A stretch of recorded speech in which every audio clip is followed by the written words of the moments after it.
Good morning and welcome to the Breakfast News on Rajya Sabha television, bringing you top stories from India and across the globe. My name is Aishwarya and here are the headlines. Narendra Modi to be first Indian Prime Minister to visit Palestine. Palestinian ambassador discloses news of upcoming visit on Rajya Sabha television. Development after US declared Jerusalem as Israel's capital. Emergency UN Security Council meet today.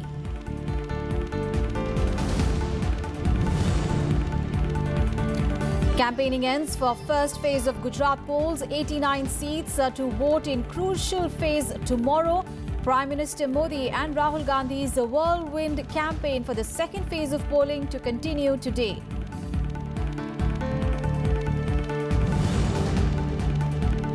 Congress suspends Manishankar Iyer from party's primary membership over controversial remarks against Prime Minister Modi. Arun Jaitley says Congress action against Iyer was strategic.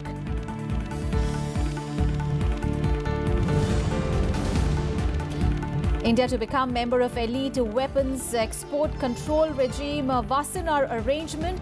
Membership expected to strengthen India's case for entry into the nuclear suppliers group and help acquire critical technologies.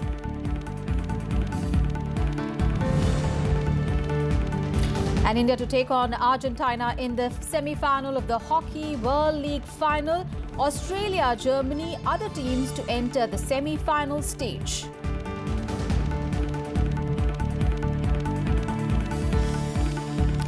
First up, news on the upcoming Gujarat Assembly polls.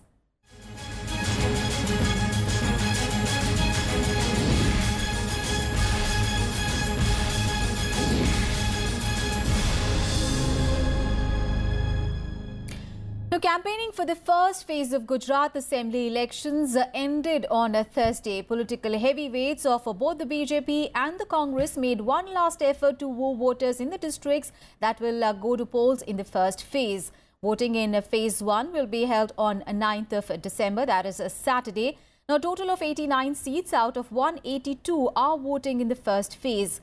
Spread over 19 districts, these 89 seats span over the Saurashtra and South Gujarat regions. A total of 977 candidates are in the fray, including incumbent Chief Minister Vijay Rupani. 2 crore 12 lakh voters will cast their votes on Saturday at 24,689 polling centres. Now, massive security arrangements are in place for smooth polling.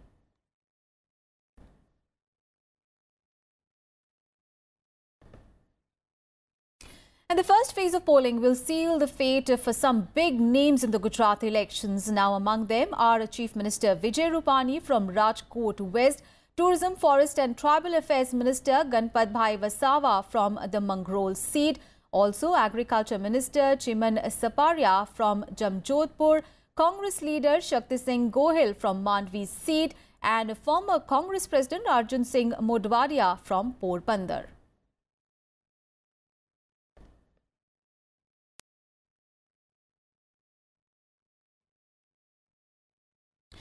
Meanwhile, campaigning for the second phase is on in full swing, with the political bigwigs set to address several rallies in the poll-bound state today. Prime Minister Narendra Modi will address his first rally at Bhabha region, followed by a rally in Gandhinagar district. Thereafter, the Prime Minister will visit Himmatnagar. The Prime Minister will also hold a public meeting in Ahmedabad's Vatwa region. Now, these public rallies have been pitched as Vikas rallies by the ruling BJP.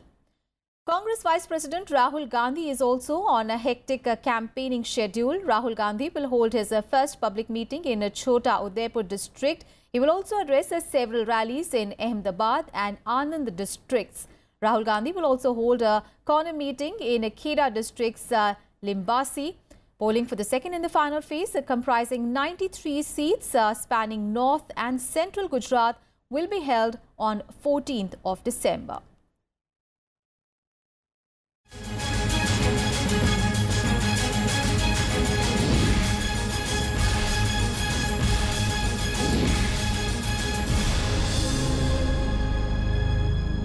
On to some other news now. Prime Minister Narendra Modi inaugurated the B.R. Ambedkar International Centre in the national capital on Thursday.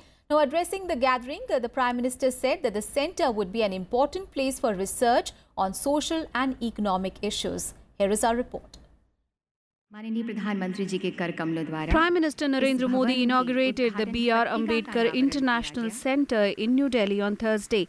Hailing Dr. Ambedkar's contribution in the development of the nation, the Prime Minister asserted that the centre will prove to be an inspiration for the promotion of the thoughts and teachings of the leader. कि नई पीढ़ी के लिए ये केंद्र एक वरदान की तरह आया है, जहां पर आकर वो बाबा साहब के विजन को देख सकती हैं, समझ सकती हैं. दोहरी खुशी. The Prime Minister also said that the government has developed 5 places related to Baba Saheb Ambedkar into pilgrimage spots. Delhi के अलीपुर में जिस घर में बाबा साहब का निधन हुआ, वहां डॉक्टर अंबेडकर राष्ट्रीय स्मारक का निर्माण किया जा रहा है. इसी तरह मध्य प्रदेश के महू में जहां बाबा साहब का जन्म हुआ, उसे भी तीर्थ के तौर पर विकसित किया जा रहा है. The Ambedkar International Centre is a fusion of Buddhist and modern architecture, and its foundation stone was laid in 2015. The Prime Minister also unveiled 2 statues of the Dalit icon at the centre. Kriti Mishra's report for Rajya Sabha TV. And the Congress has suspended its leader Mani Shankar Iyer from the primary membership of the party. The decision was conveyed late on a Thursday evening. A show-cause notice has also been issued to Iyer, who was caught in a thick of a controversy over his controversial remarks against Prime Minister Narendra Modi. Let's take a listen. Rahul Gandhi ji ने और Congress party ने ये निर्णय भी किया कि Shri money Shankar Iyer जी को कारण बताओ नोटिस जारी किया जाए, और जब तक उनका जवाब नहीं आता, कांग्रेस पार्टी ने उन्हें पार्टी की प्राथमिक सदस्यता से निलंबित करने का निर्णय किया है. Meanwhile, reacting to the Congress's action against Iyer, Finance Minister Arun Jaitley said that the Congress leader's remarks were deliberate. He also added that the Congress's decision to suspend Iyer was strategic and said that people should see through this game. ये Congress party की सोची समझी रणनीति है, और वो रणनीति है कि प्रधानमंत्री जी के खिलाफ रोज अभद्र भाषा का इस्तेमाल करो या फिर कोई गलत तथ्य दो, और फिर जब जनता में आक्रोश फैले उसकी वजह से तो क्षमा मांगने लग पड़ो. मुझे लगता है ये विषय केवल अभद्र भाषा का नहीं है, लेकिन कांग्रेस पार्टी की सोच का है. और वो सोच ये है कि इस देश में केवल एक परिवार है जो राज कर सकता है, और बाकी इस देश की जनता वो है जिस पे शासन होना चाहिए. On to the other top story, Prime Minister Narendra Modi will be visiting Palestine soon. He will be the first Indian Prime Minister to visit that country. Palestinian ambassador gave out the information exclusively to Rajya Sabha television on Thursday.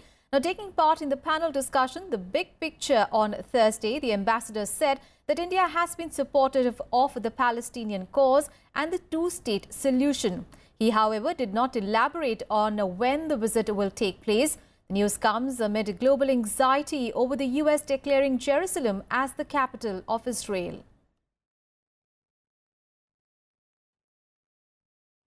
India have a good attitude supporting the Palestinian cause and the two-state solution. And in this matter itself, I have discussed it with some official at the MAA. And normally they have the same attitude, to say the truth, that we don't react in each event, right? It has same even during the Al-Aqsa problem. But maybe I will announce here, and no one before you knows, that Mr. Modi will visit Palestine. And in related news, the United Nations Security Council will be meeting today in the wake of US President Donald Trump announcing his decision to recognize Jerusalem as Israel's capital. At least 8 of the 15 members of the Security Council, including permanent members Britain and France, asked for a special meeting of the world body. The United Nations Secretary General Antonio Guterres is also expected to address the gathering. Earlier, Guterres had said that Jerusalem was the final status issue and must be resolved through direct negotiations. The development comes after Donald Trump on Wednesday recognized Jerusalem as Israel's capital. He also directed the State Department to immediately begin the process of construction of a U.S. embassy in Jerusalem.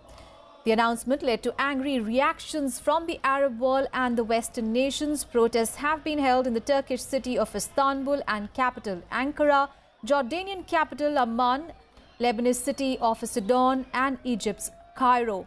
Clashes were also reported from the Gaza Strip and across the occupied West Bank, in which at least 31 Palestinians have been wounded. Israeli sovereignty over Jerusalem has never been recognized internationally, and all the nations maintain their embassies in Tel Aviv.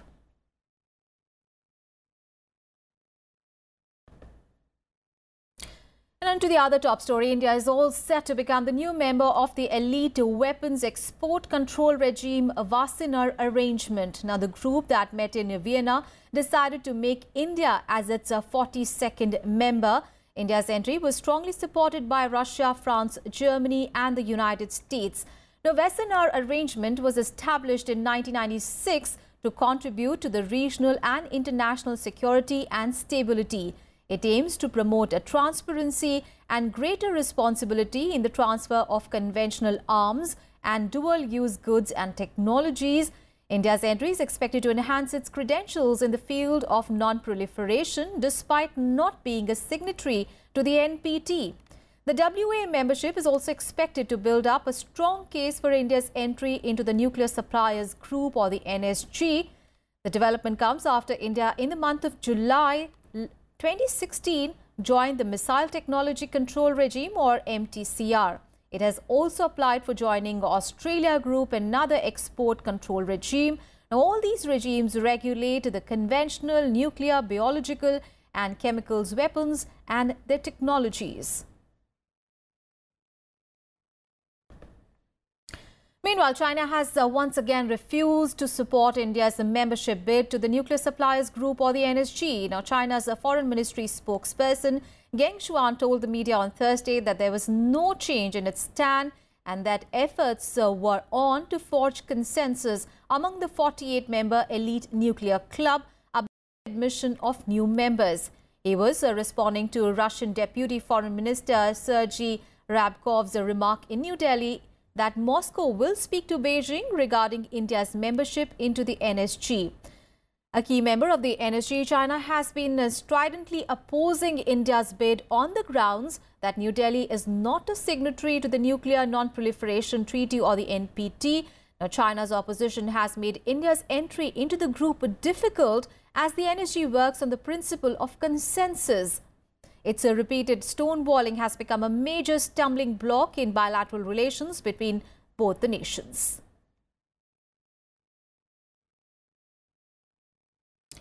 And Breakfast News will take a very short break. We'll be back with more news. Stay tuned.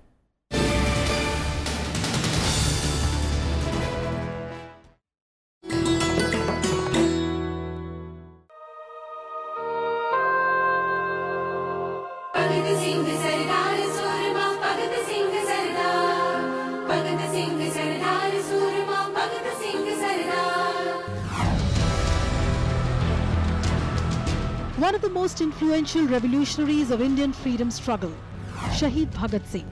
Born into a Sikh family, patriotism flowed in his blood at the age of 13.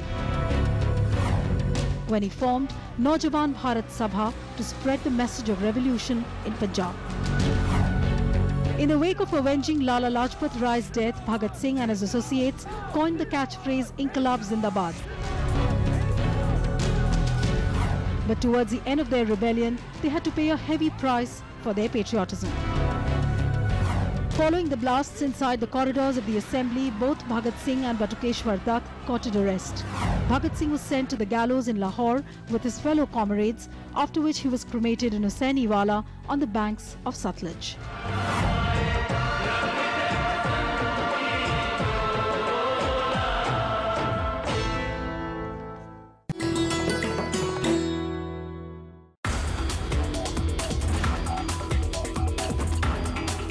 am Dr. Vinay Gupta from Advanced Materials and Devices Division, National Physical Laboratory, New Delhi.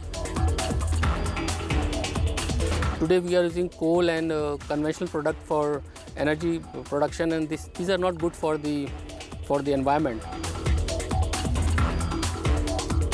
We should move towards the clean energy like silicon solar cell and other source of energy.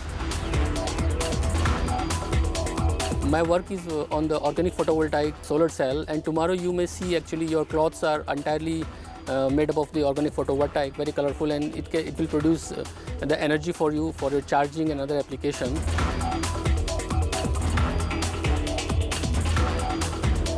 Keep watching my Eurocop program this week.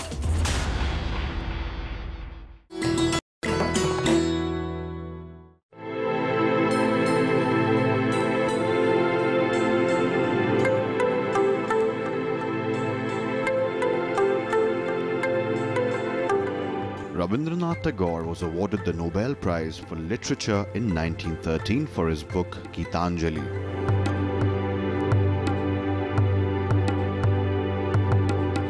In 1950, he composed the music and lyrics for India's national anthem, Jana Gana Mana. And when Bangladesh became independent in 1971, they chose Tagore's song, Amar Shonar Bangla, as its national anthem. Tagore's life and works have made him a cultural icon, studied the world over, even into the 21st century.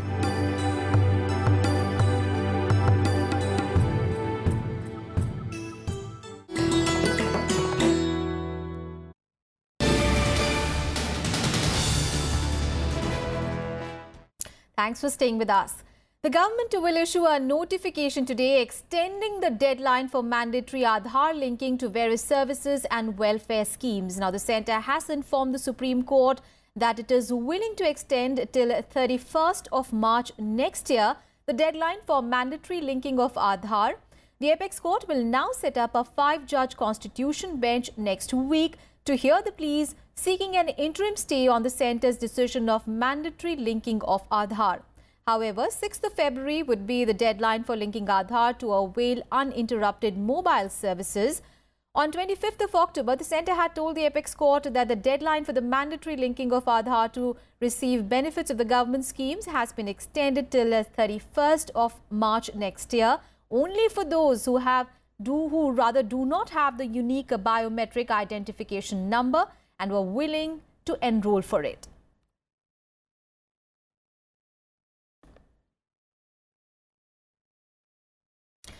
And former JDU leader Sharad Yadav has said that he will move court against the termination of his membership from the Rajya Sabha. Now, talking to reporters on Thursday, he said this will be part of his fight against Bihar Chief Minister Nitish Kumar's alliance with the BJP. Yadav also said that he should have been given a chance to present his case either before the Privileges Committee or the Ethics Committee before his termination. Yadav further claimed that he will not accept offer of Rajya Sabha membership from any other party as it will dilute his fight against Nitish Kumar. अमान अपमान के लिए नहीं, लोगों के हक के लिए यहाँ हैं और हक की लड़ाई जारी रहेगी। उसमें क्या बनना क्या नहीं बनना ये तो चलते रहता है। जब वो राज छोड़ दिया तो राज्यसभा क्या चीज़ है भाई? राज्यसभा लोकसभा तो जो बहुत लोग लेकिन राज के लिए बहुत लोग माथा मारते हैं। On to some other news, the National Green Tribunal on Thursday held the Art of Living Foundation responsible for the damage caused to Yamuna floodplains. The panel said that the World Cultural Festival organized by the foundation in March 2016 had caused significant damage to the Yamuna floodplains. The verdict is based on a report submitted by an expert committee. The NGT, however, refused to impose any additional fine on the Art of Living Foundation. It said that the compensation of 5 crore rupees deposited by it earlier will now be used for the restoration of the floodplains. The NGT bench directed the Delhi Development Authority or the DDA to assess the damage and compute the cost of restoration in line with the recommendations of the expert panel. The Art of Living Foundation said that it will contest the verdict in the Supreme Court.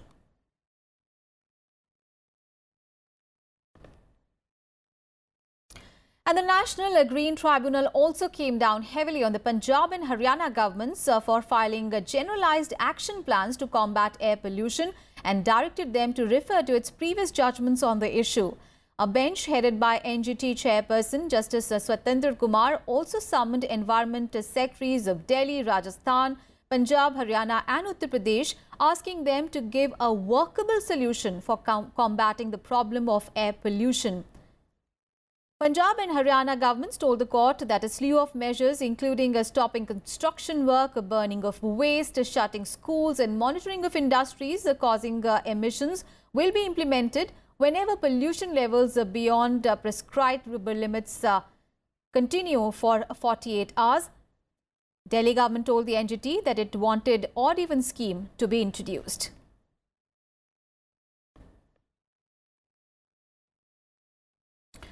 President Ramnath Kovind on Thursday raised concerns on overall gender imbalance in scientific and technological institutions. He said that the true test of India's progress lays in the access and opportunities it provided to girls in education. He was addressing the faculty and students of Andhra University College of Engineering for Women in Visakhapatnam. He also laid the foundation stone of an e-classroom building and an incubation center. He also exuded confidence that the center would enhance the country's capacity to produce high-quality women engineers and technologists. The president, who also declared open the Center for Defence Studies in Andhra Pradesh University, said that the research related to defence and military applications and technologies had multiple benefits.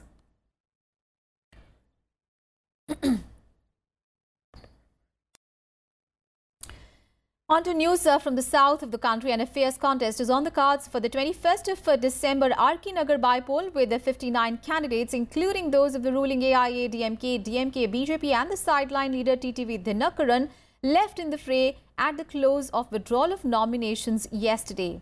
According to the Tamil Nadu Chief Electoral Officer, a total of 72 nominations were accepted, and out of it, 13 nominees withdrew, leaving 59 candidates, including a woman, in the contest.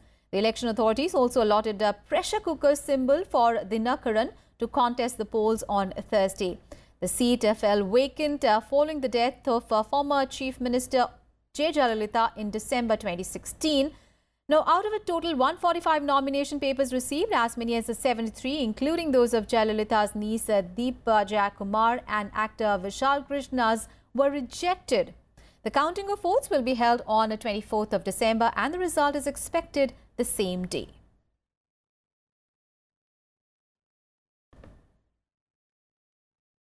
And now news from neighbouring Nepal, where the final round of historic provincial and parliamentary elections concluded on Thursday. 67% voter turnout was registered in the last phase of elections that many hope will bring the much-needed political stability in the Himalayan nation. The first phase of polling was held on 26th of November and it had recorded a voter turnout of 65%. Voting took place for 128 constituencies of Parliament's House of Representatives and 256 seats of provincial assemblies in 45 districts. These elections are being seen as the final step in Nepal's transition to a federal democracy following a decade-long civil war till 2006 that claimed more than 16,000 lives. And on to all the sporting action. India will take on Argentina today in the semi-final of the Hockey World League final being played in Bhubaneswar. Now, Argentina are world #1 and are also Olympic champions. India stunned Olympic silver medalist Belgium to make it to the semi-finals. Argentina beat England to advance to this stage. Now, India and Argentina have so far played 46 games against each other, out of which India has won 26 and it has lost 16, and 4 games have ended in a tie. In fact, India were the only team that defeated Argentina on their way to gold medal triumph in 2016 Olympics. The other teams in the semi-final stage are Australia and Germany. The final will be played on 10th of December. And India are celebrating. Akash Chipti has scored, saved it once more. That's all in this edition of news, but news and updates continue on your channel. Thanks for watching.